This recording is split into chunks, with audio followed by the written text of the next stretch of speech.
Copa আমেরিকার ফাইনালে কলম্বিয়ার বিপক্ষে নিজের ক্যারিয়ারের শেষ ম্যাচ খেললেন ডি মারিয়া।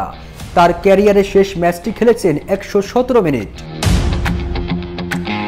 আগের মতো এবারও মাঠে নেমেই দুর্দান্ত লড়াই করেছেন দলের জন্য। চোটের কারণে মেসি মাঠ ছাড়ার পরও প্রতিপক্ষের আক্রমণকে সামনে থেকে তিনিই নেতৃত্ব দিয়েছেন।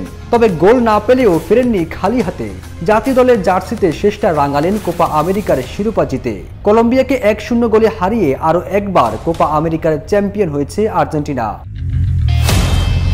ফুটবলে 16 বছরের ক্যারিয়ারে অনেক স্মৃতি ডি মারিয়ার। প্রতিটি শিরোপা জয়ের সঙ্গে যার ছিল অসামান্য অবদান। 16 বছরের ক্যারিয়ারে জাতীয় দলের জার্সিতে 145টি ম্যাচ খেলেছেন ডি মারিয়া, গোল করেছেন 31টি। 250টিরও বেশি ডিজাইন অপশন নিয়ে ওয়ালটন স্মার্ট ফ্রিজ, বোঝে আপনার প্রয়োজন। ডি মারিয়া বিদায়বেলা জাতীয় দলের জার্সিতে ষষ্ঠ কোনো মেজর টাইটেল জিতেছেন। 2022 বিশ্বকাপ, 2021 এবং 2024 কোপা আমেরিকা, 2022 ফিনালিসিমা, অনূর্ধ্ব 20 বিশ্বকাপ এবং 2008 অলিম্পিকে গোল্ড মেডেল জিতেছেন আর্জেন্টাইন এই ফুটবল তারকা। ডি মারিয়ার ক্যারিয়ার, প্রতিভা এবং কঠোর পরিশ্রমের মিশ্রণ আর্জেন্টাইন ফুটবলের চেতনাকে প্রতিফলিত করে। রোসারিওতে তার শুরু থেকে জাতীয় দলের একটি গুরুত্বপূর্ণ ফিগার হওয়া পর্যন্ত তিনি প্রশংসা এবং সমালোচনা হাসি মুখে গ্রহণ করেছেন।